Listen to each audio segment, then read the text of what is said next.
خواتین و حضرات، حلقہ ارباب ذوق لاہور کے آج کے آن لائن اجلاس کا آغاز کرتے ہیں۔ کچھ ان اوائڈیبل سرکمسٹانسز کی وجہ سے یہ اجلاس قدر تاخیر سے شروع کیا جا رہا ہے، اس کے لیے میں آپ سے معذرت چاہتا ہوں۔ جیسا آپ جانتے ہیں کہ آج کا یہ اجلاس معروف شاعر، محقق، نقاد، استاد اور بہت سے شاعروں کے استاد، دانشور اور حلقہ ارباب ذوق لاہور کے دیرینہ ساتھی، ہمارے دوست محمد خالد صاحب کی یاد میں منعقد کیا جا رہا ہے۔ آج کے اجلاس کا جو ضابطہ ہے وہ آپ کے ساتھ میں شیئر کر چکا ہوں۔ اس کی ترتیب اسی طرح ہے کہ پہلے مضامین پیش کیے جائیں گے، اس کے بعد ہمارے مہمان مقررین اظہار خیال کریں گے۔ خالد صاحب کی کچھ شاعری جو ہے وہ آپ کے ساتھ شیئر کی جائے گی، ان کی اپنی آواز میں بھی، اور کچھ شاعری ہمیں احمد عطا نے ریکارڈ کر کے بھیجی ہے، وہ بھی آپ کے ساتھ شیئر کریں گے۔ اور اس کے بعد جو اراکین ہیں اس گروپ کے، وہ اپنی اس میں گفتگو میں حصہ لے سکیں گے کچھ دیر، جب تک کہ ہمارے مہمان مقررین کی جو آراء اور ان کے جو مضامین جو ہم تک پہنچ چکے ہیں وہ ان کو شیئر کرنے تک، یعنی آپ تک پہنچانے تک، اس میں ممبرز کی پوسٹ کرنے کو ہم نے اس کی پرمیشن کو ابھی جو ہے وہ نہیں دی ہے۔ تو جیسے ہی ہمارا اس فہرست میں شامل مہمانان جو ہیں وہ اپنا اظہار خیال کر چکیں گے، اس کے بعد پھر ممبرز بھی اس میں گفتگو میں شامل ہو سکیں گے اور ہم انہیں پرمیشن دے دیں گے اس میں پوسٹ کرنے کی۔ تو آج کے پروگرام کا آغاز کرتے ہیں محمد خالد صاحب کی ایک غزل سے، ان کی اپنی آواز میں۔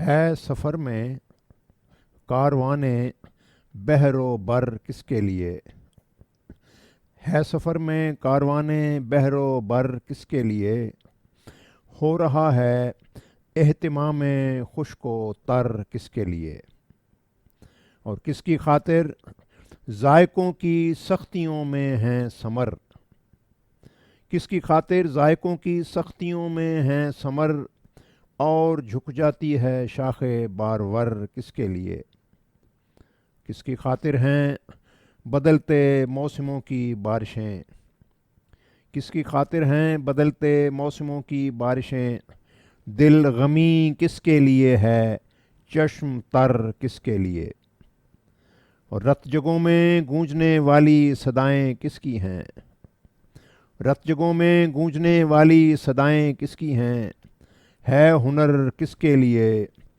عرض ہنر کس کے لیے، اور کس نے زخم نارسی سے بھر دیے ہیں راستے، کس نے زخم نارسی سے بھر دیے ہیں راستے، چارہ سازی کس لیے ہے چارہ گر کس کے لیے، لامقام کون رہتا ہے مقام کیا نہیں، لامقام کون رہتا ہے مقام کیا نہیں، دشت ہیں کس کے لیے دیوار و در کس کے لیے، اور کس نے رکھی ہیں ہر ایک منظر میں رنگیں ساعتیں، خلق فرمائے گئے ہیں بے بصر کس کے لیے، کس نے رکھی ہیں ہر ایک منظر میں رنگیں ساعتیں، خلق فرمائے گئے ہیں بے بصر کس کے لیے، اور کون سنتا ہے ہواؤں کی عجب سرگوشیاں، اور جاتی ہیں ہوائیں در بدر کس کے لیے۔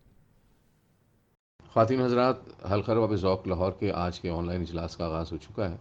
آج کے اجلاس کو ترتیب دینے میں ابرار احمد صاحب نے میری بہت رہنمائی اور مدد فرمائی، اور بہت سے جو ہمارے مہمان مقررین ہیں ان کی گفتگو کو، ان کی ریکارڈنگز کو، انہیں اکٹھا کرنے میں میرے ساتھ رہے، اور اس کے لیے میں ان کا بہت شکر گزار ہوں۔ اب ہم اکرم محمود صاحب کا مضمون جو ہے وہ پڑھیں گے اور سنیں گے بھی۔ حمد میں دیرینہ محمد خالد۔ عام طور پر شاعروں، ادیبوں اور دانشوروں کے حوالے سے بات کرتے ہوئے ان کے فن اور شخصیت سے متعلق گفتگو کی جاتی ہے، لیکن محمد خالد کے فن پر اظہار خیال کی مجھ میں اہلیت نہیں ہے۔ اس محفل میں یہ کام بطریق احسن سر انجام دینے کے لیے خالد کے دوست احباب موجود ہیں، اور میں سمجھتا ہوں کہ یہ سلسلہ آنے والے وقتوں میں بھی جاری رہے گا۔ خالد کے ساتھ میرا غائبانہ تعارف 1966-67 میں ہوا اور بالمشافہ ملاقات 1969 میں ہوئی۔ اس پہلی ملاقات میں خالد کی طرف سے ملنے والے التفات، خلوص اور محبت کے سلسلے آئندہ کی ہر ملاقات میں بڑھتے ہی چلے گئے۔ خالد ایسے لوگوں میں سے تھا جن کے بارے میں کہا گیا ہے کہ ملنے کے نہیں نایاب ہیں ہم، اور میں ان تمام احباب کو انتہائی خوش قسمت سمجھتا ہوں جنہیں خالد دستیاب رہا، کم وقت کے لیے یا زیادہ وقت کے لیے۔ خالد کی گوناگوں خوبیوں میں سے وفاداری، ایثار اور علم دوستی اس کی نمایاں ترین صفات تھیں۔ خالد لینے والوں میں سے نہیں، دینے والوں میں سے تھا، اور اس نے دامے درم سخنے اپنے تمام خزانے خوب جی کھول کر لٹائے۔ اس نے کسی طالب علم یا علم دوست شخص کی رہنمائی کرنے سے کبھی گریز نہیں کیا، بلکہ میرا تجربہ ہے کہ وہ سائل کو اس کے سوال سے کہیں آگے کے معاملات بھی سمجھا دیتا تھا۔ مستقبل میں اگر یہ تقریب خالد کے حوالے سے ایک پوائنٹ آف ریفرنس بن سکتی ہے تو پھر میری دانست میں خالد کے ان دوستوں کا ذکر انتہائی ضروری ہے جو خالد کا جزو لا ینفق تھے یا کسی دور میں خالد کے ساتھ اس طور سے وابستہ رہے۔ اس حوالے سے سر فہرست اقتدار حسین ہے، جو اس وقت قدم بقدم خالد کے ساتھ کھڑا رہا جب دونوں کا کوئی ذریعہ معاش نہیں تھا یا آمد کے ذرائع بہت محدود تھے۔ جمیل الرحمن کا خالد کے ساتھ تعلق کا زمانہ بھی 45-46 سال سے کم نہیں۔ اسی طرح ہمارا جوامرگ شاعر دوست انوار احمد، جو 1984 میں ایک بس کے حادثے کا شکار ہو گیا، خالد کے ساتھ گہری دوستی، محبت اور قریبی تعلق رکھتا تھا۔ 1991 میں میرے چھوٹے بھائی طاہر محمود امجد اور اس کے دوست منصور انجم نے مجھے اور خالد کو انڈونیشیا کی سیر کرانے کی دعوت دی تو خالد نے اسے بخوشی قبول کر لیا۔ ان دنوں ابرار سنگاپور میں آکوپیشنل میڈیسن میں ماسٹرز کر رہا تھا، چنانچہ ایک ٹکٹ میں ہمارے 2 مزے یوں ہو گئے کہ ہم انڈونیشیا جاتے اور وہاں سے واپس آتے ہوئے ابرار کے ساتھ ایک خوبصورت اور یادگار وقت گزار سکے۔ انڈونیشیا میں خالد کو یوں سر آنکھوں پر بٹھایا گیا کہ ان دنوں اس کی آسودگی اور شادمانی قابل دید تھی۔ وہ اتنا خوش تھا کہ انڈونیشیا کو اپنی پہلی محبت کہتا تھا۔ چنانچہ اپنی وفات سے 2-3 ماہ قبل جب میری چھوٹی بہن مقیم انڈونیشیا نے خالد اور ابرار کو ایک بار پھر انڈونیشیا کی سیر کرنے کی دعوت دی تو دونوں نے اس پر خوشی کا اظہار کیا، اور خالد نے کہا کہ اکرم جب بھی پروگرام بنائے مجھے مطلع کر دے، میں تیار ہوں گا۔ کسے معلوم تھا کہ اس کا ایک ایسی جگہ جانے کا پروگرام فائنل ہو چکا تھا جہاں اسے تو جا کر ملا جا سکتا ہے، لیکن وہ وہاں سے واپس آ کر اپنے پیاروں سے نہیں مل سکتا۔ محمد خالد کی شاعری کا سفر خاک سے خواب تک کا سفر ہے۔ ان کی شاعری ایک طرف کلاسیکی شعری روایت سے پیوست ہے اور دوسری طرف جدید شعری سانچوں میں ڈھلی ہوئی ہے۔ موضوعات سے لے کر شعری استعارات و علامات تک روایت اور جدت کے امتزاج سے ان کا شعری نظام تشکیل پاتا ہے۔ ان کے موضوعات اور علامات روایتی ہونے کے ساتھ جدید اس طرح ہیں کہ انہوں نے روایتی مضامین و اسالیب میں نئے نئے مفاہیم پیدا کیے ہیں۔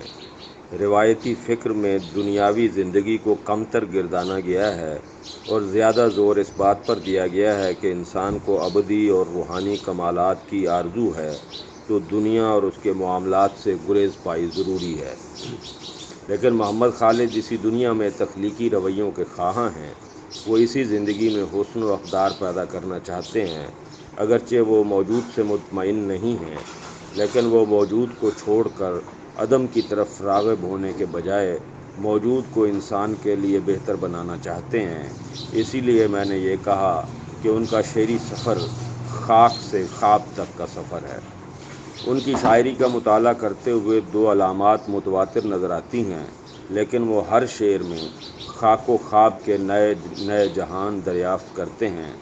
کہیں وہ خاک سے خواب کے درمیان در بدری سے تنگ ہیں، کہیں چشم سے خواب تک باغ سخن کھلاتے ہیں۔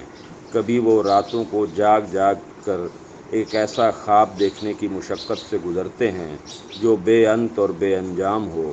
کہیں خطۂ خواب سے خاک تک پلٹتے ہیں، کبھی خاک سے خواب تک جاتے ہیں۔ کہیں خواب بکھرا پڑا ہے، کہیں آوارہ غربت ہے، کہیں در خواب واہ ہوتا ہے، کبھی کسی اور دنیا کی طرف کھل جاتا ہے۔ کبھی آنکھیں خواب میں جاگتی ہیں اور کبھی جاگتے میں خواب دیکھتی ہیں۔ کبھی ماہ و ستارہ کے درمیان محو خواب ہوتے ہیں، کبھی گردش ماہ و سال میں گم ہوتے ہیں۔ ایک کشاکش ہے، ایک رنگا رنگی ہے، ایک بو کلمونی آپ کو اس حوالے سے نظر آئے گی۔ لیجئے میں آپ کو ان کے چند شعر سناتا ہوں تاکہ آپ بھی میرے ساتھ ان کے شعری جہانوں کی سیر کر سکیں اور اس سفر میں میرے شریک ہو سکیں۔ مطلع نور وصل سے ظلمت ہجریاب تک باغ سخن کھلا ہوا، چشم سے باب خواب تک عرصہ زندگی میں بھی در بدری بہت رہی، خواب سے لے کے خاک تک، خاک سے لے کے خواب تک۔ یعنی ایک ایسا خواب کہ جو بے انت اور بے انجام، کام آئے گی اپنی شب بیداری بھی ایک روز۔ یعنی ایک ایسا خواب کہ جو بے انت اور بے انجام، کام آئے گی اپنی شب بیداری بھی ایک روز۔ کھل گیا ہو نہ کسی اور طرف باب میرا، کہیں آوارہ غربت ہی نہ ہو خواب میرا۔ ڈھونڈ لیتی ہیں کوئی مہتاب سا منظر کہیں، جاگتی رہتی ہیں آنکھیں خواب کے اندر کہیں۔ وہ خواب دیکھتے ہیں لیکن خواب کو خاک سے جدا نہیں ہونے دیتے، اگرچہ سرے افلاک خیمہ مہتاب میسر ہے، لیکن وہ پلٹ آتے ہیں۔ خطۂ خواب میں تادیر نہیں رک پاتے، پلٹ آتے ہیں کہ تاثیر عجب خاک میں ہے، اور پھر سامنے ہے خاک نشینوں کا جہاں۔ یہ قدم ہم نے کسی خاک پہ دھرنا بھی تو ہے۔ وہ اسی فرش خاک پر رہنا چاہتے ہیں۔ وہ سمجھتے ہیں کہ انسان کو خاک سے جو کچھ نسبت ہے بنیادی اہمیت رکھتی ہے، وہ اس سے جدا ہونا بھی چاہے تو یہ اسے الگ نہیں ہونے دیتی بلکہ اپنی طرف کھینچ لیتی ہے۔ کس نے جانا ہے جو تاثیر عجب خاک میں ہے، خاک کو جس نے بھی چھوڑا ہے وہ اب خاک میں ہے۔ لیکن اس زمین پر انسان ظلم و ستم، بے انصافی، لب بستگی اور پابستگی کا شکار ہے۔ اپنے دور و نزدیک انہیں ہر جگہ یہی لب بستگی اور پابستگی نظر آتی ہے۔ نام نہاد انسان پرستی اور جمہوری نظام نے انسانی ارتقاء کا راستہ روک رکھا ہے۔ گدھے گھوڑے ایک ہی صف میں جمع ہیں، معیار مقدار میں ضم ہو گیا ہے۔ اعلیٰ انسانی جوہر، دماغ اور اقدار سے چونکہ اس نظام کو خطرہ لاحق ہے، اس لیے ایسی صورتحال پیدا کر دی گئی ہے جہاں اعلیٰ دماغوں پر کم درجہ دماغوں کو فوقیت حاصل ہے۔ ہر طرف ناامیدی اور تاریکی ہے، کہیں کوئی کرن، کوئی روشنی نہیں۔ ایسے عالم میں وہ پکار اٹھتے ہیں، اے مملکت غم خدا داد، تو اور تیرے مکیں رہیں شاد۔ لب بستہ جو ہوں تو کون جانے، پابستہ کھڑے ہیں تیرے آزاد۔ آتا ہے عذاب اور ادھر ہم کچھ دیکھتے ہیں ورائے افتاد۔ شب ہم نے گزار دی ہے سو کر، اب جائے گا دن بھی یوں ہی برباد۔ ڈھونڈیں گے کرینہ اور کوئی، آئے گی لبوں پہ اب نہ فریاد۔ بے سود اگرچہ کٹ گئی ہے ہم کو تو رہے گی زندگی یاد۔ لاقانونیت، مسلسل مارشل لا، مذہبی دہشت گردی، بے بسی، لاچاری، بے انتہا غربت، عدم تحفظ، عزت نفس کی موت، درد، بلائیں، عذاب، کوئی کب تک دیکھے، کوئی کہاں تک برداشت کرے۔ پھر حساس تخلیق کار یوں محسوس ہوتا ہے جیسے کسی نے بلا کا بوجھ کاندھوں پر لا رکھا ہے۔ مر سے گئے ہیں سنگ ملامت کے ولولے، سر میں جنون عرض ہنر بھی نہیں رہا۔ جہاں روزمرہ معاشرتی زندگی گزارنا عذاب ہو چکا ہو، وہاں عرض ہنر کا فراغ کسے، تخلیقی سرگرمیاں موقوف، کاروبار محبت بند، قیام بے فائدہ، سفر رائگاں۔ یوں لگتا ہے جیسے سارا ماحول طلسم بند ہے، نہ قیام نہ سفر، نہ کوئی سرخوشی نہ کوئی رنگ ملال۔ محمد خالد کی شاعری کا ایک اور استعارہ سفر ہے، ایک سفر درپیش ہے۔ یہ تخلیق کا سفر ہے، یہ زندگی کی بازیافت کا سفر ہے۔ چلتے ہیں ہی چلے جاتے ہیں، لیکن راہ ہے کہ کٹتی نہیں۔ کوئی منزل ہے جو سامنے نظر آ رہی ہے لیکن رسائی سے باہر ہے۔ کبھی راہ سے لوٹ آتے ہیں، کبھی مسافت حد یک خواب سے آگے نہیں بڑھتی، کبھی مسافت حد یک خواب سے آگے نہیں بڑھتی۔ کہیں لوگ بار سفر سے چھوٹنا چاہتے ہیں، کبھی ساعت قیام نہیں تو کبھی لطف قیام۔ روح رواں ہے لیکن سفر رکا ہوا ہے، چلتے ہیں لیکن سواد مسرت کا رستہ نہیں ملتا۔ زندگی ایک چکر ویو کی شکل اختیار کر گئی ہے۔ کوشش کرتے ہیں، ہاتھ پاؤں مارتے ہیں، سر پٹکتے ہیں، راہ ڈھونڈتے ہیں، راہ نہیں ملتی۔ نہ اس چکر ویو میں زندگی گزرتی ہے اور نہ ہی اس سے نکلنے کا رستہ ہے۔ یہ وہی بے بسی ہے جس سے ہم آپ روز گزرتے ہیں، دفتر جاتے ہوئے، دفتر جا کر، رستہ چلتے ہوئے، بازار میں، ریستورانوں میں، اخبار پڑھتے ہوئے، ٹی وی دیکھتے ہوئے۔ نہ ہم آپ اپنا کوئی نظریہ رکھ سکتے ہیں، نہ اپنی مرضی کا مسلک اختیار کر سکتے ہیں، نہ اپنی مرضی سے مطالعہ کر سکتے ہیں، نہ اپنا نقطہ نظر بیان کر سکتے ہیں، کھل کر لکھ نہیں سکتے، حتیٰ کہ اپنی مرضی سے سوچ بھی نہیں سکتے۔ اتنی جکڑ بندیاں ہوں تو سفر عذاب بن جاتا ہے۔ سفر کو نکلیں تو منزل نہیں، منزل ہے تو رسائی نہیں، پھر سفر ہے بھی تو رائگاں۔ اس رائگانی سے گھبرا کر سفر ترک کرنا چاہیں تو سفر ختم نہیں ہوتا، قیام کو جا نہیں ملتی۔ لیکن ٹھہریے، پہلے چند شعر سن لیجئے۔ طے ہوتی چلی جاتی ہے بے فیض مسافت، اس راہ میں دیوار کا آنا بھی عجب ہے غضب کہ لطف قیام بھی نہ ملا ہمیں، رہے ایک عمر رواں سفر بھی نہیں ہوا۔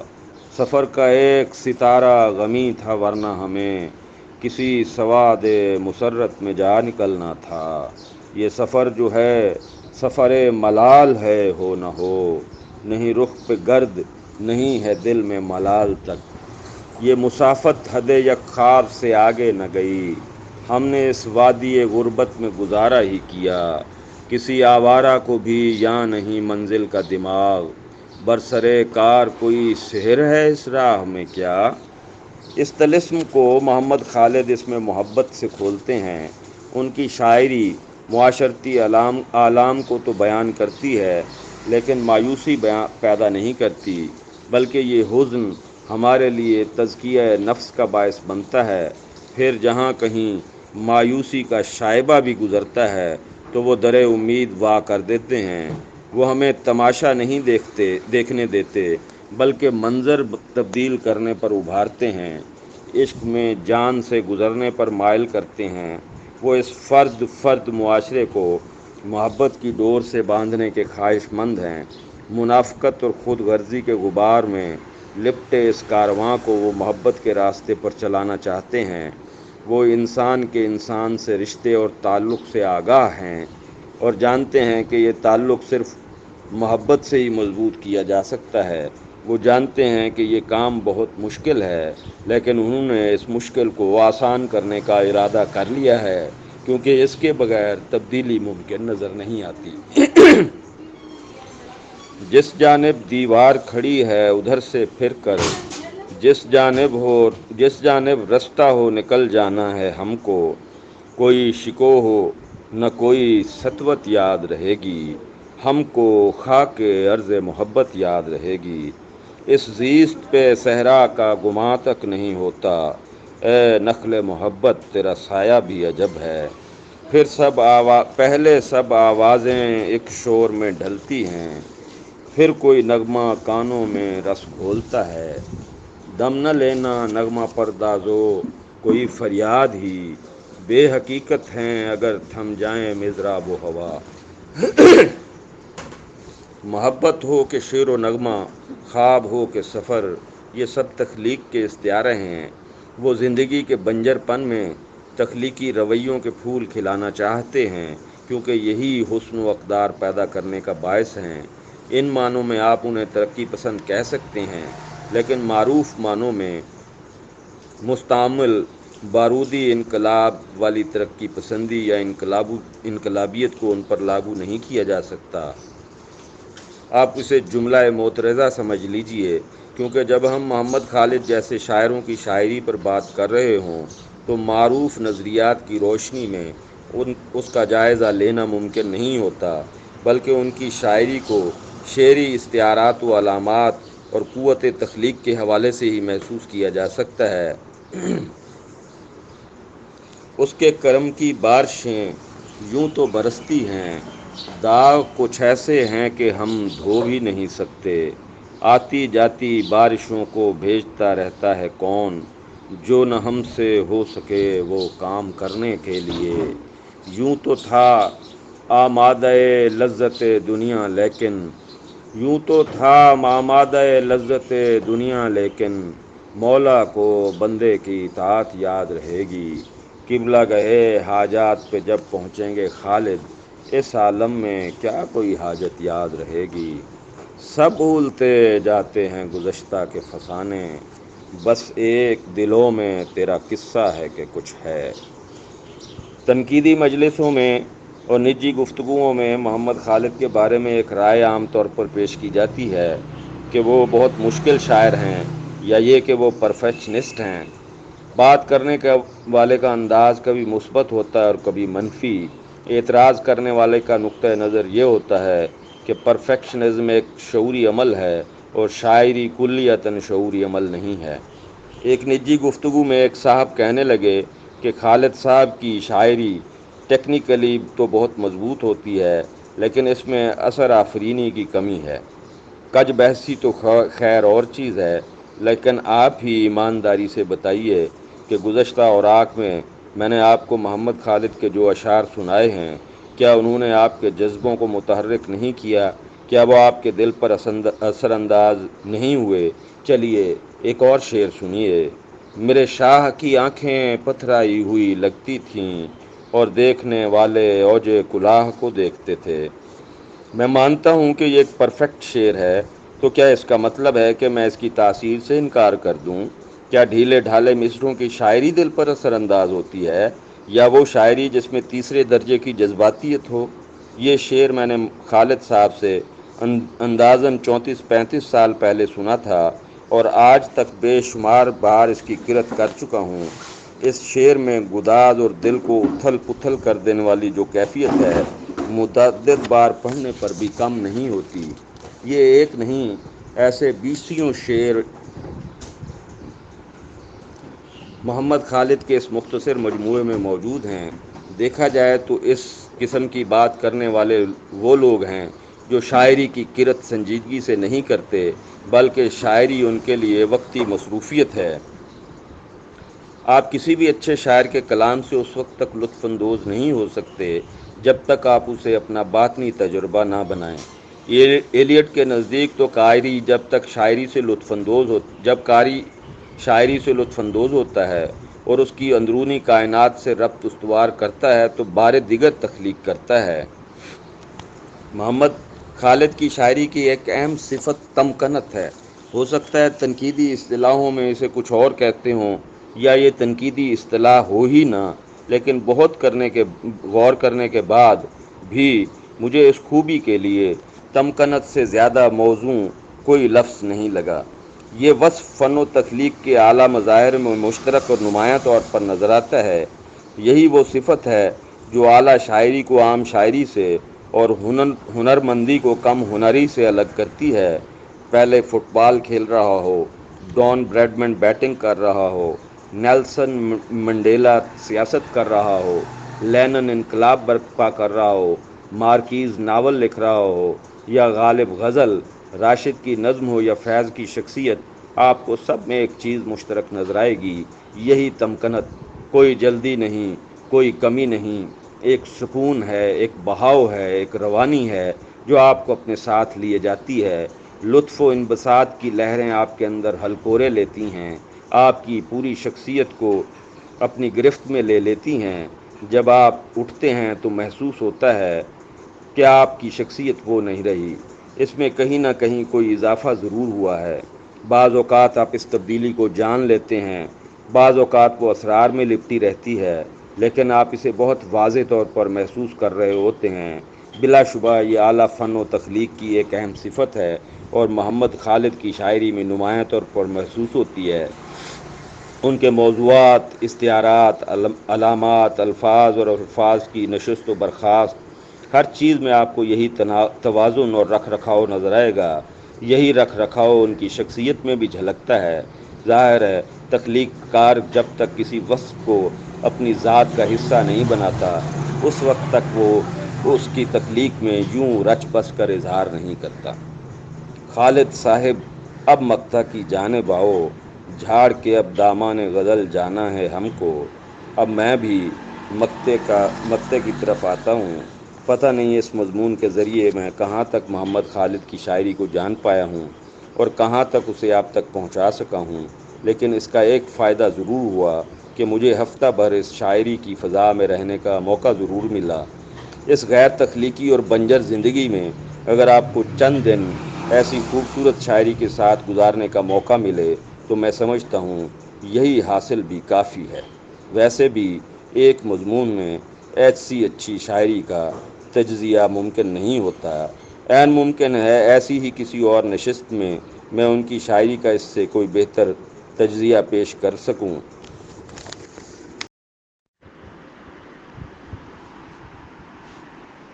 خالد یار، زندگی میں شاید ایک آدھ مرتبہ ہی تم سے خط و کتابت رہی ہوگی۔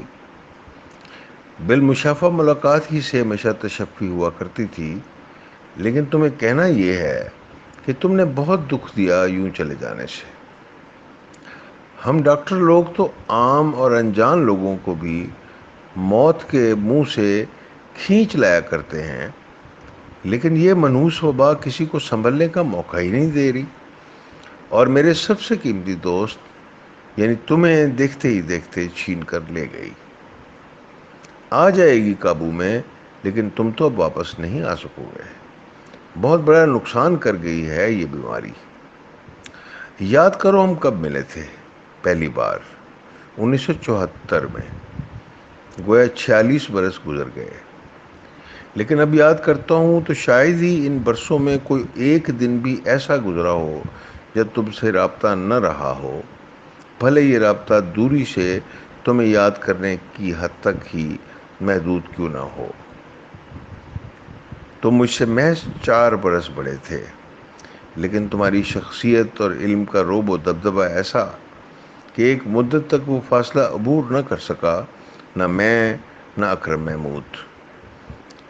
پھر تم نے یہ پردے ہٹا دیے، ہم نے دن رات اکٹھے گزارے، رت جگہ منائے، شعر کہے، تمہیں سنائے، کبھی داد پائی، کبھی تمہاری خاموشی نے سمجھا دیا کہ بکواس نہ کرو۔ خیر وہ ابتدائی زمانہ بھی کیا خوب تھا۔ مینسٹر میڈیکل کالج ملتان میں تھا اور تم ایم اے اردو کر چکے تھے۔ ملتان سے نکلتا چنیوٹ پہنچتا اور وہاں سے تمہارے پاس لاہور۔ ان دنوں تم رواز گارڈن کے O6 فلیٹ میں قیام پذیر تھے۔ میں سیدھا تمہارے گھر آن دھمکتا اور تم ہمیشہ مسکراتے ہوئے گلے لگا لیتے۔ مجھے یہ بھی معلوم نہ تھا کہ تمہیں کوئی نوکری ملی بھی ہے یا نہیں، اور یہ جو صبح اٹھتے ہی تم دیوار کے اوپر سے کسی کو ناشتہ بھیجنے کا آرڈر دیتے ہو، اس کے لیے تمہارے پاس پیسے ہیں بھی یا نہیں۔ دراصل میرے ذہن میں یہ خیال بھی نہیں آیا کرتا تھا کہ یوں بھی ہو سکتا ہے، اور یوں ہوا کرتا تھا۔ تمہارے پاس اتنے پیسے کب اور کیسے ہوا کرتے تھے یہ میں جانتا ہوں، لیکن جیسے مہمان نواز تم رہے، کوئی اور کیا ہوگا۔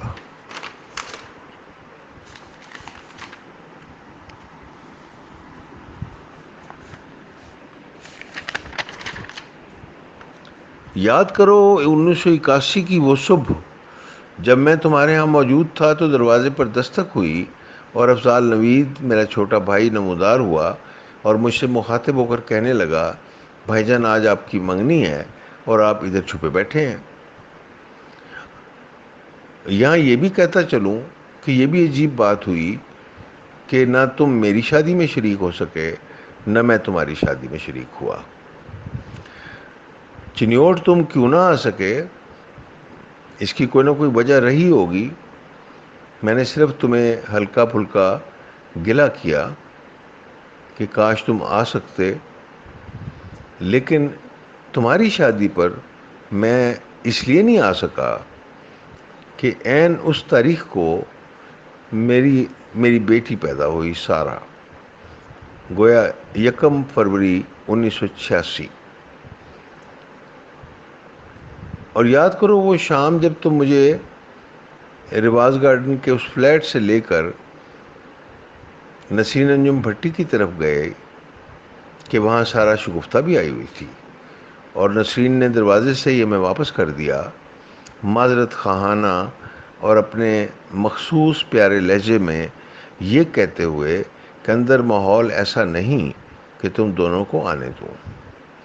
پھر اسی فلیٹ پر میری ثروت حسین سے بھی ملاقات ہوئی اور ہم تینوں چہل قدمی کرتے ہوئے پاک ٹی ہاؤس گئے، جہاں حلقے کے اجلاس میں ثروت نے غزل پڑھنا تھی۔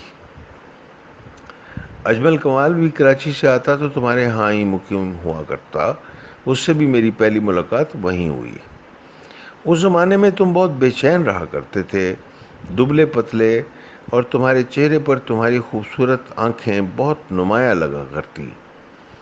گرمی تم سے برداشت نہیں ہوتی تھی اور میگرین تمہیں ہر دوسرے دن لیٹنے پر مجبور کر دیا کرتی۔ مجھے اپنی کوتاہی تسلیم ہے کہ تم پر اس زمانے میں ڈاکٹر بن کر کبھی نگاہ نہ کر سکا، ہمیشہ ایک دوست کی طرح ہی تمہیں دیکھا۔ 1982 یا 83 میں تم راولپنڈی میں مجھ سے ملنے آئے مرزا احمد بیگ کے ساتھ۔ تب میں سول اسپتال راجہ بازار میں فوج چھوڑ چکنے کے بعد نوکری آغاز کر چکا تھا۔ چائے پینے کے لیے تم دونوں کو ڈاکٹروں کے چائے خانے لے گیا۔ وہیں ڈاکٹر راشد آ گیا تو میں نے اسے کہا کہ تمہیں ایک نظر دیکھ کر بتائے کہ آخر مسئلہ کیا ہے، تو اس نے اسی لمحے کہا کہ انہیں تھائرائیڈ کی تکلیف ہے اور یوں تم نے علاج شروع کر دیا اور جان پکڑنے لگے۔ البتہ درد شقیقہ نے عمر بھر تمہاری جان نہیں چھوڑی۔ تم لاہور کو چھوڑنا نہیں چاہتے تھے، اور جب جب تمہاری پروموشن ہوتی تو یہ خطرہ منڈلانے لگ جاتا، لیکن کہیں اپنی تو کبھی میرے جیسے دوستوں کی کوششوں سے تم لاہور مقیم رہنے میں کامیاب ہو جایا کرتے۔ جب تم پرنسپل اسلامیہ کالج بنے تو بہت خوش تھے، تم نے بہت کام کیا، کالج سے یادگار پرچہ نکالا جو ایک دستاویز کے طور پر ہمیشہ یاد رکھا جائے گا، لیکن یہ کافی بعد کی بات ہے۔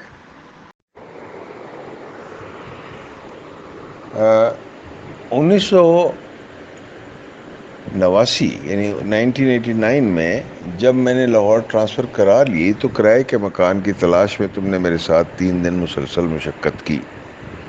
مقصد صرف یہ تھا کہ کرائے کا گھر ایسی جگہ پر ملے جو تمہاری قیام گاہ کے پاس ہو، اور تیسرے دن کی شام بالآخر گلشن راوی میں ہم ایک گھر ڈھونڈنے میں کامیاب ہو گئے، جس میں 2000 میں اپنا گھر بنا لینے تک مقیم رہا۔ لاہور منتقل ہو جانے کے بعد جس طرح تم نے مجھے بھگتا یہ تم ہی جانتے ہو گے۔ شام پڑتے ہی میں تمہارے دروازے پر دستک دینے پہنچ جایا کرتا اور تم مسکراتے ہوئے گلے لگاتے۔ یہ لاتعداد شامیں اور ملاقاتوں کا سلسلہ آخری دن تک قائم رہا، گو وقت کے ساتھ ساتھ اور میرے ماڈل ٹاؤن آ جانے کے بعد کم ہوتا چلا گیا، لیکن ختم ہو نہیں سکتا تھا سو ختم نہیں ہوا۔ اپنے مکان سے یاد آیا کہ روپے کے پیسے کے معاملے میں تم جیسا بے نیاز شخص میں نے زندگی میں کبھی دیکھا ہی نہیں۔ تم خوشحال تو زیادہ نہ تھے، لیکن شاہ خرچ ہمیشہ رہے۔ مجھے کہا کرتے کہ یار کبھی ضرورت ہو تو اپنی چارپائی کے نیچے بھی دیکھ لینا چاہیے۔ 2-4 مرتبہ یہ عمل تم نے میرے ساتھ آزمایا اور مایوس نہیں ہوئے۔ میرے مکان کی تعمیر جاری تھی کہ ٹھیکیدار نے مجھ سے 20,000 مانگے کہ 2 دن میں دے دیں ورنہ کام کافی آگے جا پڑے گا۔ پیسے میرے پاس تھے نہیں اور میں پریشان ہو گیا۔ اسی شام کلینک گیا تو ہمارا ایک مشترکہ دوست کلینک پر میرا منتظر تھا، اور ہم نے مل کر چائے پی تو معمولی رقم سمجھتے ہوئے میں نے اس سے مانگ لیا۔ وہ جلدی سے چائے ختم کر کے روانہ ہو گیا تو مجھے بات کی سمجھ آ گئی۔ گھر آ کر میں نے تمہیں فون کیا کہ یہ مجھے اچھی طرح معلوم ہے کہ تمہارے پاس پیسے نہیں ہوں گے، پھر بھی مجھے پیسوں کی ضرورت ہے خالد۔ تم نے کہا اس وقت تو بالکل نہیں، لیکن اگر وقت ہے تو میں کل شام تک تمہیں بتاتا ہوں۔ اگلی شام تم نے فون پر بتایا کہ 68,000 روپے کا انتظام کر لیا ہے میں نے، لیکن چونکہ بینک سے ادھار لیا ہے اس لیے صرف 50,000 ہی نکلوائے جا سکتے ہیں ایک روز میں، تو تم یہ سمجھو کہ تمہاری جیب میں 50,000 روپے آ چکے ہیں۔ میرا دل خوشی اور ممنونیت سے بھر گیا۔ یہ الگ بات کہ اگلی صبح مجھے چنیوڑ سے پیسے موصول ہو گئے۔ تم ایسے ہی تھے، کھلے ہاتھ اور کھلے دل کے مالک۔ ہم تمہیں یاد کرنے بیٹھے ہیں اور وقت کم ہے، ورنہ بیان کرنے کو تو ان گنت یادگار اور شاندار محافل ہیں جو کبھی میرے، تمہارے اور مرزا کے درمیان رہیں، کبھی اکرم محمود کے ساتھ، اور کبھی جب ہم چاروں اکٹھے ملا کرتے۔ کس کس معاملے پر بات نہ ہوتی، کیا کیا عقدے حل نہ کیے ہم نے۔ اور جب 1991 میں تم اور اکرم میرے پاس سنگاپور آئے تھے اور وہاں سے انڈونیشیا طاہر محمود امجد کے مہمان ہوئے تھے۔ اکرم کے 2002 میں امریکہ منتقل ہو جانے کے بعد یہ سلسلہ کچھ ایسا ٹوٹا کہ پھر نہیں جڑ سکا، یا کم از کم اس طور تو ہرگز نہیں۔ اب اتنی سی تحریر میں کیا کیا لکھوں، لگ بھگ نصف صدی کی رفاقت کی یادیں یوں بیان بھی کہاں کی جا سکتی ہیں۔ بس تمہیں سوچتا ہوں اور یادوں کا دفتر کھل جاتا ہے، جو اسی روز بند ہو سکے گا جب کہیں کوئی اور مجھے اسی طرح یاد کر رہا ہوگا جس طرح آج میں تمہیں یاد کر رہا ہوں۔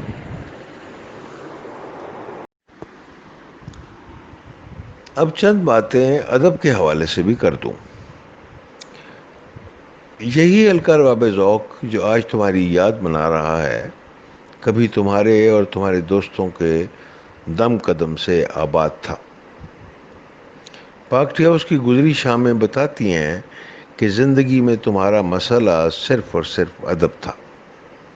تم جہاں رہے وہاں کتابوں کا ڈھیر لگا رہتا، اور تم کسی کتاب کو ہاتھ بھی نہیں لگانے دیتے تھے، مانگنے پر خود جھاڑ پونچھ کر پیش کر دیا کرتے۔ بطور شاعر تم نے کیا کیا؟ اگر مقدار کو دیکھا جائے تو تمہارا کام نسبتاً کم لگتا ہے، اور میں نے کئی مرتبہ تم سے کہا بھی کہ مزید توجہ کرو، لیکن تخلیقی عمل بہت سے عناصر پر منحصر ہوا کرتا ہے۔ اگر تم وقت پر کتاب شائع کر سکتے تو شاید مزید ایک کتاب لکھ لیتے۔ بہرحال کم لکھنے کے باوجود تم نے جو غزل لکھی وہ بے مثال ہے۔ تم پرفیکشنسٹ تھے، اور ایسے لوگوں کے ہاں مقدار کا مسئلہ ہوا کرتا ہے۔ یہاں یہ سوال بھی پیدا ہوتا ہے کہ کیا لاتعداد مجموعے کسی بھی شاعر کے مقام و مرتبے کی بلندی کے ضامن ہوا کرتے ہیں، یا پھر وہ اشعار یا غزلیں ہی تعین قدر کا پیمانہ قرار پاتی ہیں جن میں زندہ رہ جانے کا امکان موجود ہو؟ میرے خیال میں تمہارا کم کہا بہت سوں پر بھاری ثابت ہوگا۔ تم نے دوستوں کے اصرار اور غلام حسین ساجد جیسے رفیقوں کی عملی کوششوں کے باوجود نہ جانے کیوں کتاب شائع کرنے پر توجہ نہیں دی، اور اپنے دوستوں کی کتب کے مسودے دیکھتے، ان پر لکھتے اور مشورے دیتے چلے گئے۔ 1981 میں تم نے ساجد کے ساتھ مل کر نئی پاکستانی غزل نئے دستخط کے نام سے ایک انتھولوجی مرتب کی، جس کا دیباچہ تم نے لکھا اور شعراء کے تعارفی صفحات غلام حسین ساجد نے۔ یہ تمام شعراء اس وقت معروف نہیں تھے، لیکن آج وہی چند غزل گو جدید اردو غزل کی آبرو ہیں۔ مجھے یاد ہے حلقہ تصنیف ادب نے تمہارے ساتھ شام منانے کا اہتمام کیا تو لگ بھگ 1 درجن مضامین تم پر پڑے گئے، اور سارے مضامین کا عنوان تمہارے اشعار کے مصروں پر رکھا گیا تھا۔ تمہارا شعر ہے، کوئی ہمیں پہچان لے یوں تو مشکل ہے، لیکن ہم اس بھیڑ میں کھو بھی نہیں سکتے۔ میرے مضمون کا عنوان تھا، کوئی ہمیں پہچان لے۔ خیر یہ تو ضمنی بات ہے، اصل بات اب تمہاری کتاب کی اشاعت کا معاملہ ہے، جو یقیناً شائع ہوگی، اور یہ بھی معلوم ہو جائے گا کہ یہ شاعری کس مقام و مرتبے کی حامل ہے، اور کیا معیار مقدار کو 2 ٹوک انداز میں شکست دے سکے گا یا نہیں۔ تم نے نثر میں بھی کام کر رکھا ہے۔ مذکورہ بالا نظریہ ساز دیباچے کے علاوہ تم نے بہت سے اور قداور شعراء پر بھی لکھا۔ غلام حسین ساجد اور خالد اقبال یاسر کے مجموعوں کے دیباچے تو فوراً ذہن میں آتے ہیں۔ اس ناچیز کی پہلی کتاب آخری دن سے پہلے کا فلیپ بھی تم نے ہی لکھا تھا۔ ادب کی تخلیق کے تناظر میں تو بات کرنا ایک الگ مضمون کا متقاضی ہے، لیکن کیا یہ کمال کم قابل قدر ہے کہ تم نے بہت سے باصلاحیت شاعروں کی رہنمائی کی، ان پر محنت کی، انہیں بہت سا وقت دیا؟ افضال نوید، آفتاب حسین، ضیاء الحسن یا علی افتخار جعفری، کیا یہ معاصر غزل کے تازہ دم اور اعلیٰ نام نہیں ہیں؟ اور کیا ان سب نے رہنمائی کے لیے صرف تمہاری جانب نہیں دیکھا، اور کیا تم ہمیشہ انہیں دستیاب نہیں رہے؟ تم نے تو بہت سے افسانے اور ناول بھی جی جان سے دیکھے، پرکھے، اور ان میں موجود اغلاط کی نشاندہی بھی کی، اور اگر نہیں کیا تو خود پر توجہ نہیں کی۔ میں تو تمہارا احسان زندگی بھر فراموش نہیں کر سکوں گا۔ میری تینوں کتابیں تم نے ہی دیکھیں اور انہیں فائنل کیا۔ 2019 میں جب میں نے کتاب لانے کا فیصلہ کیا تو مسودہ تمہارے حوالے کیا۔ 2-3 ماہ انتظار کر چکنے کے بعد جب میں نے بے چینی کا اظہار کیا تو تم نے 2-3 دن بعد فون کیا کہ میں نے 15-16 گھنٹے لگا کر مسودہ دیکھ لیا ہے اور مجھے اس میں ترمیم یا تبدیلی کی کوئی گنجائش نظر نہیں آئی۔ ساتھ ہی تم نے یہ بھی کہا کہ اس کی کمپوزنگ میں خود دیکھوں گا۔ املا کی بابت تم بہت حساس تھے۔ میں اس کام کے لیے 3 دن تمہیں ساتھ لے کر سانجھ کے دفتر جاتا رہا۔ وہاں تم مجھے کہتے کہ الگ میز پر بیٹھ جاؤ، کمپوزنگ میں خود دیکھوں گا۔ 3-4 گھنٹے روزانہ کے حساب سے یہ کام 3 دن میں مکمل ہوا۔ میں جانتا ہوں کہ تم نے بہت سے دوستوں کی کتابوں کے لیے اسی طرح بے لوث ہو کر محنت کی۔ مجھے اب یہ بات کچھ تسلی دیتی ہے کہ موہوم کی مہک کا انتصاب میں نے تمہاری زندگی میں تمہارے نام کر دیا، جس پر تم یقیناً تھوڑے سے خوش تو ضرور ہوئے ہوگے، اگرچہ تم نے اس کا اظہار نہیں کیا۔ بات مکمل کرتا چلوں کہ میں نے اردو باقاعدہ نہیں پڑھ رکھی تھی، اس لیے میں پر اعتماد ہونے کے لیے ہمیشہ تم سے پوچھ لیا کرتا۔ میں نے اپنی کوئی غزل یا نظم اس وقت تک فائنل نہیں کی جب تک تمہاری منظوری حاصل نہیں ہو گئی۔ یہ جو چند روز پہلے ایک نظم میں نے لکھی ہے، وہ پہلی نظم ہے جو میں نے تمہیں سنائے بغیر دنیا کو سنا دی ہے۔ امید ہے تم مجھے معاف کر دو گے۔ اور اب تم جا چکے ہو تو مجھے لگتا ہے پوری دنیا میں اب میرا کوئی دوست نہیں رہا۔ ہمارے دوست مشترکہ تھے اور میں نہیں کہہ سکتا کہ وہ تمہارے آج بھی اسی طرح سے دوست ہیں یا نہیں۔ خدا انہیں خوش رکھے اور تمہیں اپنے جوار رحمت میں جگہ دے۔ پیدا کہاں ہیں ایسے پراگندہ تباہ لوگ، افسوس تم کو میر سے صحبت نہیں رہی۔ مجھے محمد خالد کی یاد میں شریک ہونے کا موقع دینے پر حلقہ ارباب ذوق کا شکریہ۔ وقت بھی کس طرح زندگی کے واقعات کو پراسرار بنا دیتا ہے۔ کوششوں کے باوجود بھی یہ یاد میری گرفت میں نہیں آ رہی ہے کہ میں اور خالد پہلی بار کب اور کہاں ملے۔ اتنا یاد ہے 40 سال پہلے 1980 میں لاہور آیا تو ان کا مہمان تھا۔ شاید وہ رواز گارڈن میں رہتے تھے، مگر اس وقت تک ہم دونوں ایک دوسرے کو پہلے سے جان چکے تھے اور وہ میری غزلوں کو متعارف کرا چکے تھے۔ پھر لاہور کے ہر سفر میں محمد خالد سے ملنا ضروری ہو گیا تھا، مگر وہ خلوت گزیں ہوتے گئے اور میں زندگی سے طرح طرح کی نبرد آزمائیوں میں محو ہو گیا۔ بہت دنوں بعد 2014 میں حلقہ ارباب ذوق کے انتخاب کے دن محمد خالد سے ملاقات ہوئی، یادگار۔ اس میں نسرین انجم بھٹی اور ڈاکٹر ابرار احمد بھی شریک تھے۔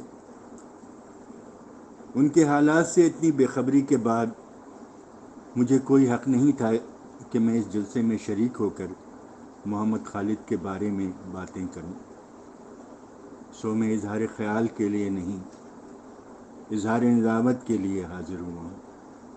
اپنے سر پر خاک ڈالے، ایک دوست، ایک بہترین شاعر، ایک خوبصورت انسان کے ماتم میں، جس کے ساتھ مجھے بہت سا وقت گزارنا چاہیے تھا جو میں نے نہیں گزارا۔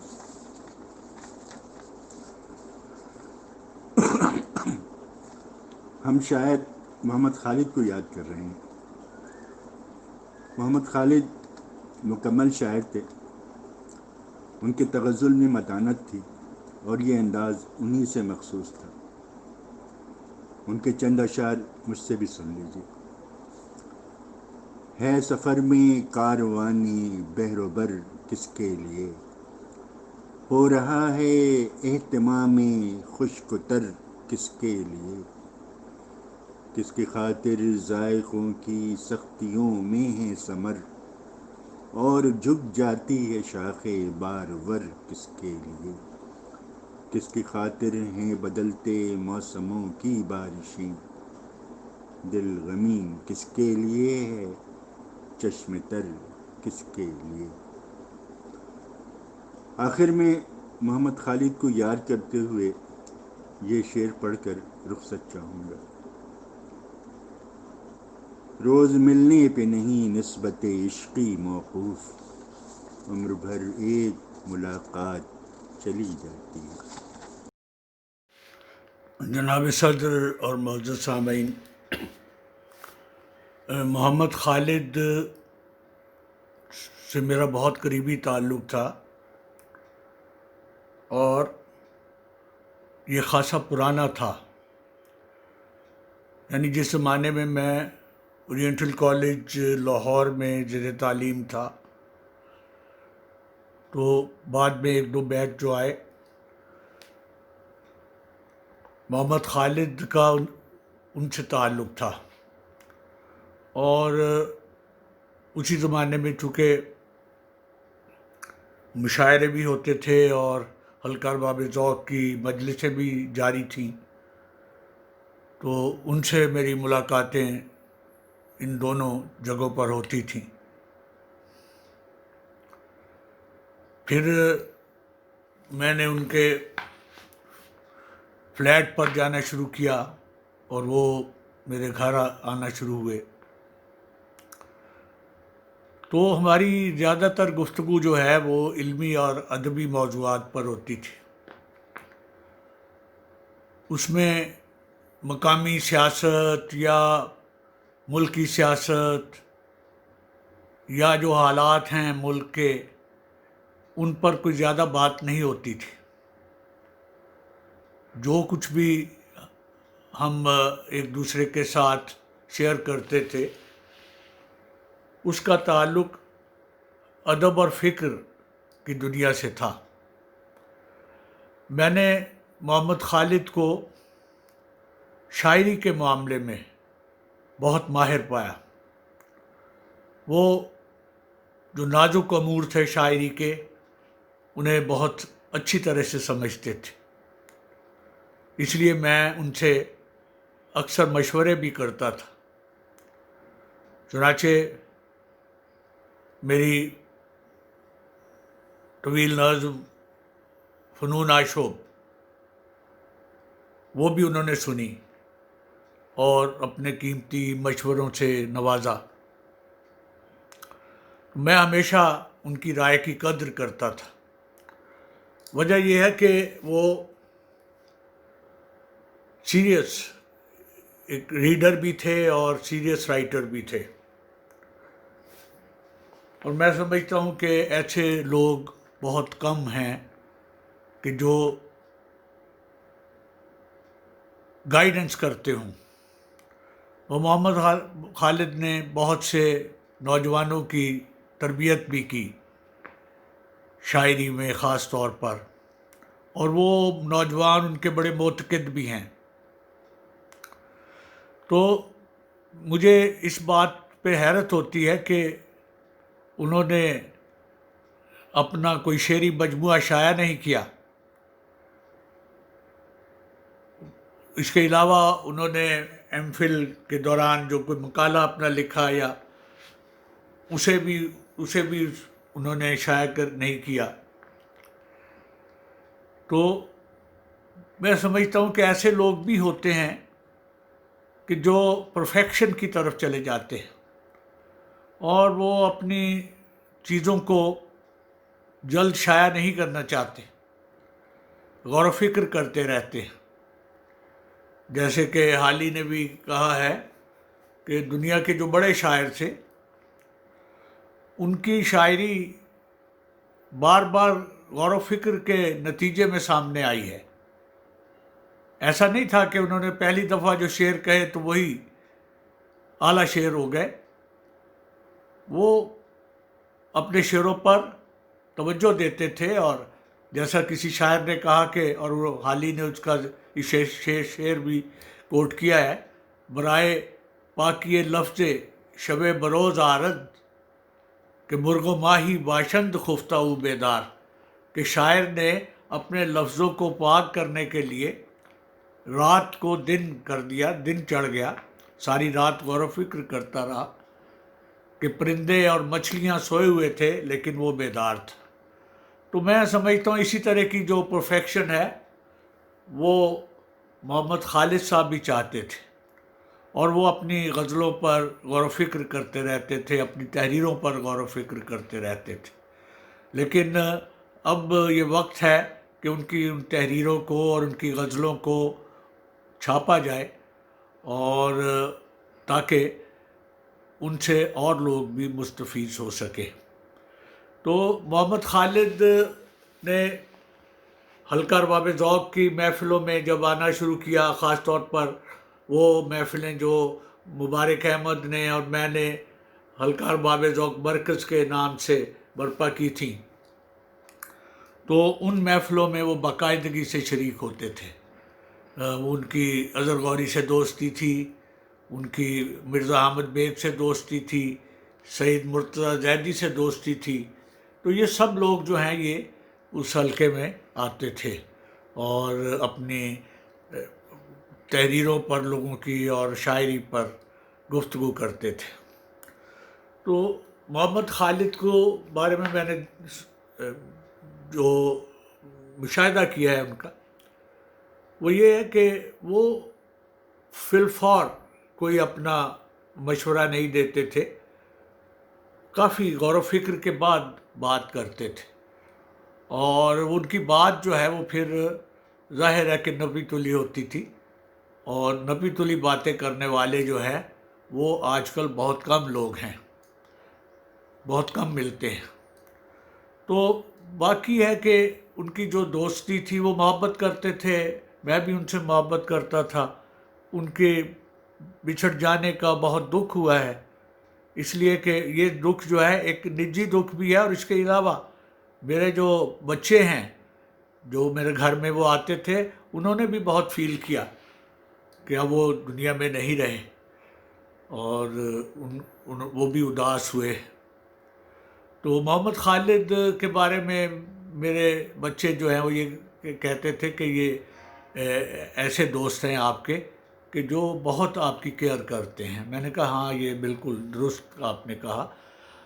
محمد خالد نے ہمیشہ میرے لیے مثبت سوچا، اور نہ صرف میرے لیے، وہ ہمیشہ دوستوں کے لیے مثبت سوچیں ہی رکھتے تھے، اور ان کی جو زندگی ہے اس سے اندازہ ہوتا ہے کہ انہوں نے بہت ہی اچھے طریقے سے ان لوگوں کی گائیڈنس کی ہے کہ جو لوگ ان کے دروازے پر دستک دیتے تھے، اور وہ انہیں کبھی مایوس نہیں کرتے تھے۔ میں عبدالکریم خالد محمد خالد کے حوالے سے اپنی معروضات پیش کرنے کے لیے حاضر ہوں۔ سب سے پہلے میں جناب عامر فراز صاحب کا شکریہ ادا کرتا ہوں کہ انہوں نے اس اہم موقع پر مجھے یاد رکھا اور مجھے اس تقریب میں حاضر ہونے کا موقع عطا کیا۔ محمد خالد کے شاعرانہ مقام اور مرتبے میں کوئی کلام نہیں، وہ بلا شبہ ان شاعروں میں شمار ہوتا ہے جو جدید تر غزل کی نمائندگی کرتے ہیں۔ 70 کی دہائی میں ظہور کرنے والے ان شاعروں نے اردو غزل کو ایک نئی راہ پر ڈالا اور غزل کی جدید تر صورت کو نئے تناظر اور ماحول میں ایک بار پھر روایت سے منسلک کرنے کی کوشش کی۔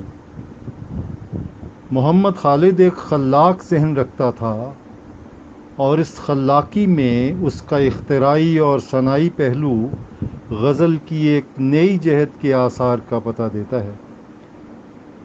ان کے ہاں، ان شاعروں کے ہاں، اکثر کے ہاں، اور خاص طور پہ محمد خالد کے ہاں موجود کی نفی ہے، البتہ رواں تہذیبی اقدار ماضی سے انسلاک پیدا کر کے نئے عصری شعور کا پتہ دیتی ہیں۔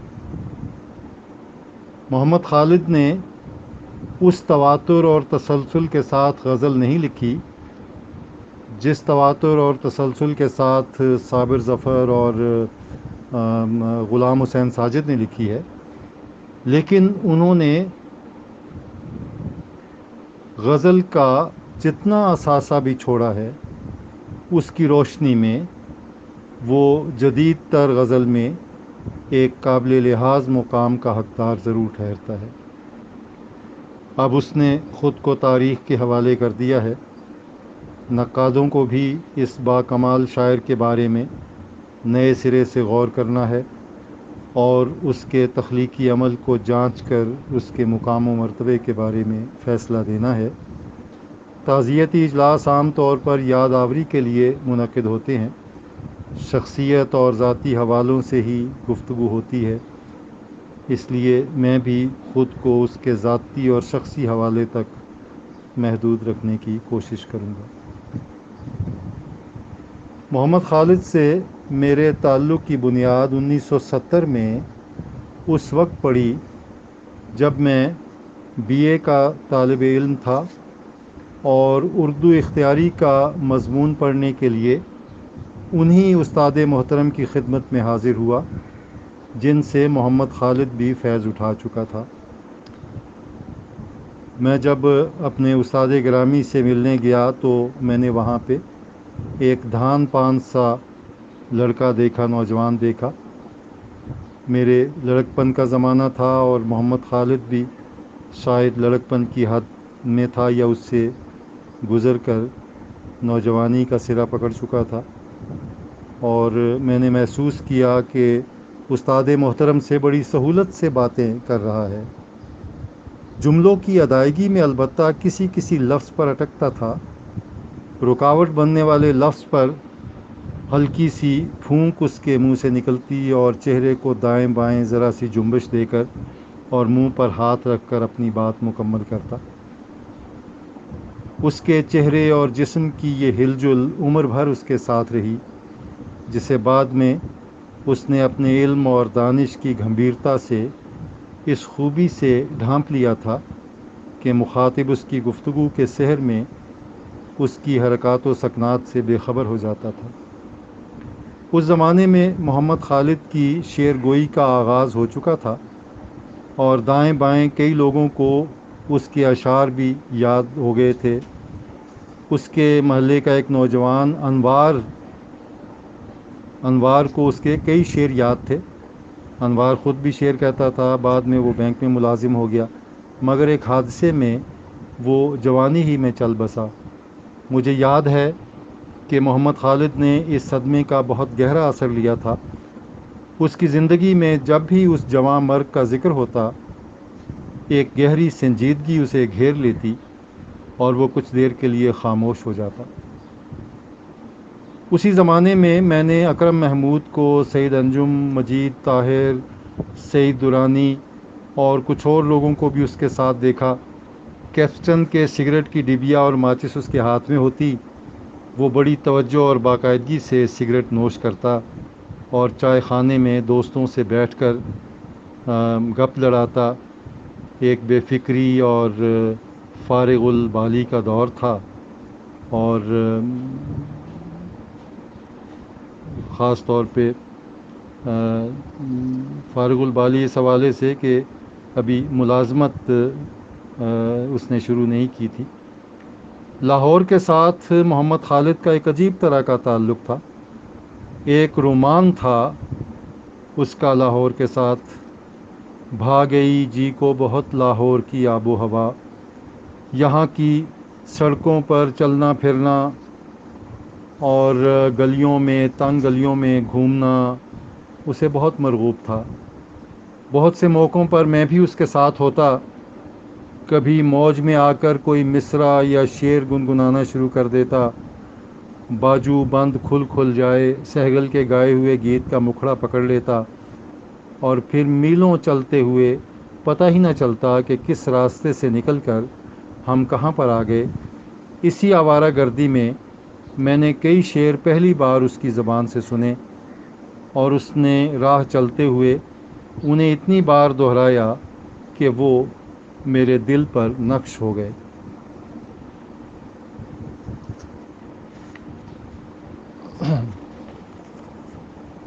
محمد خالد ایک بے نیاز شخص تھا۔ درویشی اس کی فطرت میں تھی۔ نام و نمود اور نمائش سے بیزار شخص، ہر کسی کے ساتھ راہ و رسم بڑھانا اسے پسند نہیں تھا، بس چند ایک دوستوں پر ہی قناعت کیے ہوئے تھا۔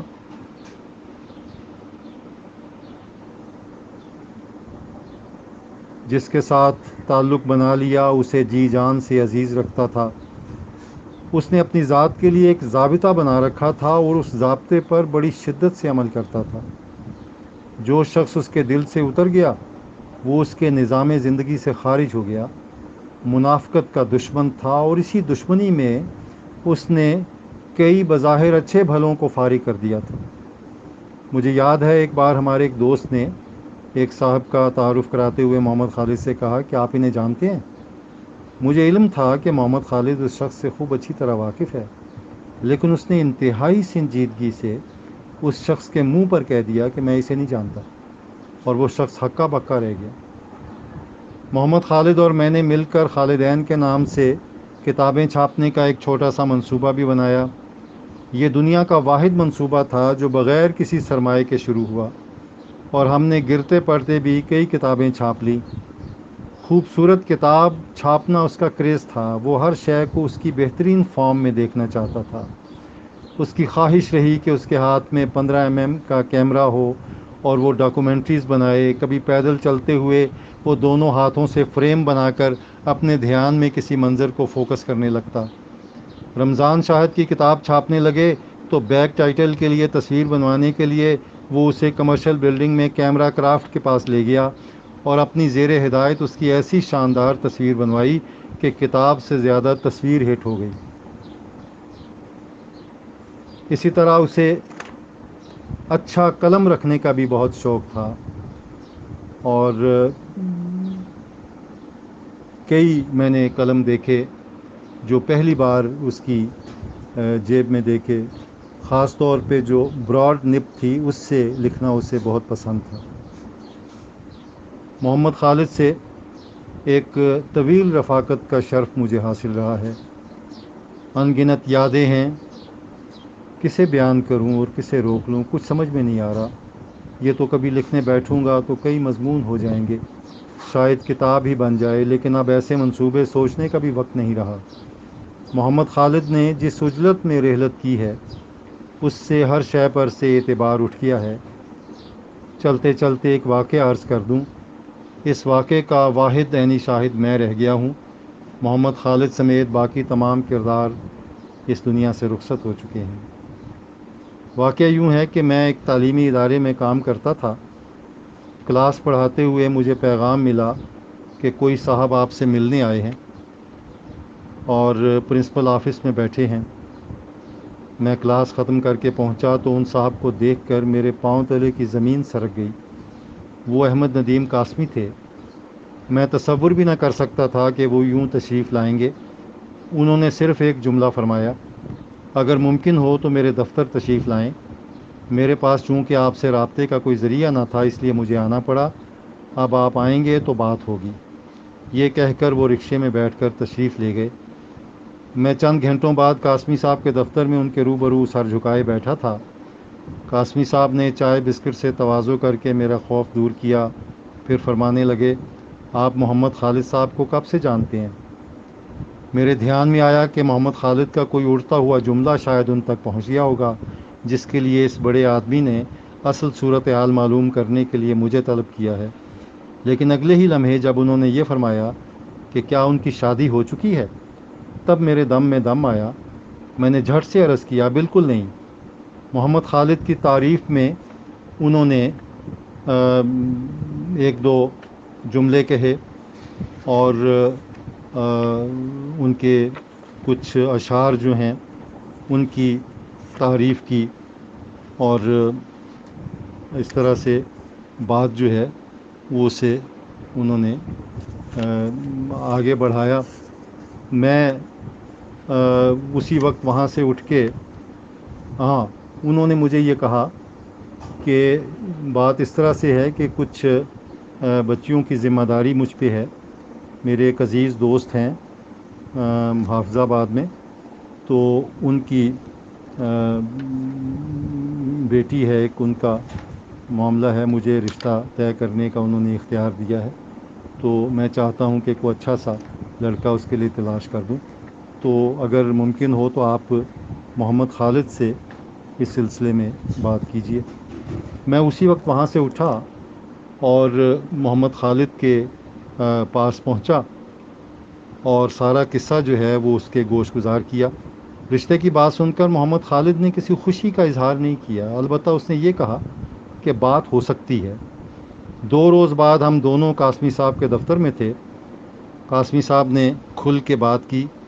محمد خالد نے ادبی دنیا پر چھائے ہوئے ایک بڑے شخص کی فرزندی میں آنے کے لیے کسی بےتابی کا اظہار نہیں کیا، بلکہ بڑے سکون سے نپے تلے الفاظ میں کہا کہ بڑی کے بجائے اگر چھوٹی کی بات ہو تو غور ہو سکتا ہے.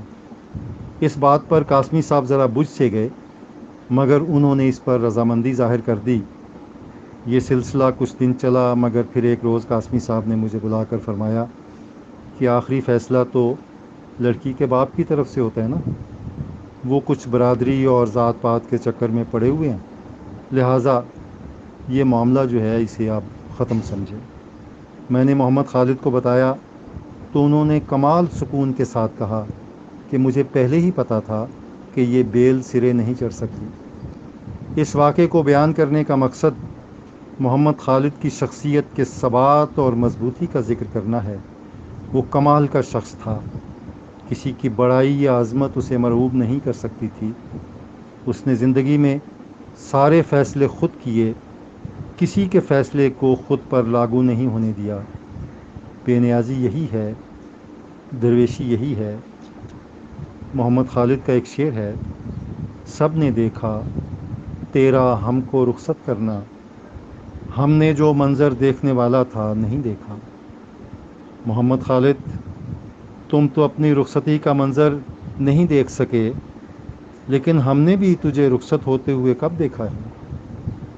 تم وبا کے ہاتھوں میں جن دنوں میں رخصت ہوئے ہو، ان دنوں میں ہم نہ تمہارا جنازہ پڑھ سکے، نہ تجھے اپنے ہاتھوں سے مٹی دے سکے.